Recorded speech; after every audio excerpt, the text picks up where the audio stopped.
পাকিস্তান থেকে champions trophy সরাতে মোড়লদের রাজনীতি কিংবা গুজবের ছড়াছড়ি কোনোটাই কাজ দিল না। নির্ধারিত সময়ে শেষ হচ্ছে চ্যাম্পিয়ন্স ট্রফির জন্য নির্ধারিত 3 ভেন্যুর কাজ এবং এটা এরই মধ্যে শেষ করেছে পাকিস্তান ক্রিকেট বোর্ড। এরই মধ্যে লাহোর আর করাচির 2 ভেন্যু টেস্ট করতে টুর্নামেন্টের আগে ট্রাই নেশন সিরিজ খেলার ঘোষণা দিয়েছে পিসিবি। বিস্তারিত রিপোর্টে। ভাঙাচোরা স্টেডিয়াম, যেন যুদ্ধ বিধ্বস্ত ময়দান। লাহোর, করাচি, রাওয়ালপিন্ডি, চ্যাম্পিয়ন্স ট্রফির 3 ভেন্যুই নাকি টাইম মতো প্রস্তুত হয়নি। ইনিয়ে বিনিয়ে ভারত, এমনকি খোদ পাকিস্তানের অনেক গণমাধ্যমই প্রশ্ন তুলেছিল পাকিস্তানের হোস্ট রাইট নিয়ে। গুঞ্জন উঠেছিল পাকিস্তানে চ্যাম্পিয়ন্স ট্রফি নাও হতে পারে। তবে পাকিস্তান ক্রিকেট বোর্ড এবার সেই সমালোচকদের মুখ একদম বন্ধ করে দিয়েছে।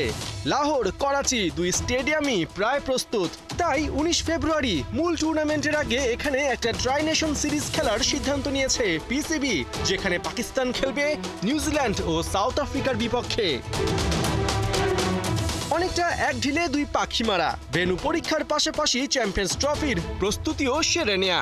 সিঙ্গেল লিগ ফরম্যাটের এই সিরিজ শুরু হবে 8 ফেব্রুয়ারি। প্রথম 2 ম্যাচ হবে লাহোরের গাদ্দাফি স্টেডিয়ামে এবং লিগ পর্বের শেষ ম্যাচ ও ফাইনাল হবে করাচিতে।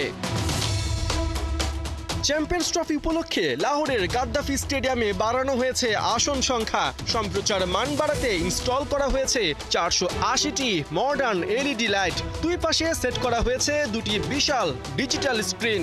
পাকিস্তানের সংস্কৃতিকে তুলে ধরতে ক্রিকেটার ও অফিসিয়ালদের জন্য হসপিটালিটি বক্সের নির্মাণ কাজও শেষের পথে।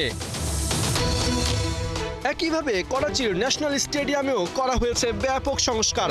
350 এলইডি লাইট বসানোর পাশাপাশি স্থাপন করা হয়েছে 2টি জায়ান্ট রিপ্লে স্ক্রিন। স্থাপন করা হয়েছে 5000 নতুন চেয়ার।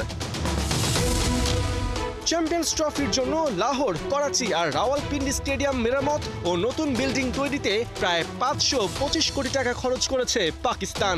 14 ফেব্রুয়ারি ট্রাই নেশন সিরিজ শেষ হবার পর 19 ফেব্রুয়ারি মাঠে গড়াবে 8 দলের মিনি বিশ্বকাপ খ্যাত চ্যাম্পিয়ন্স ট্রফি। পার্থ বণিক, 71।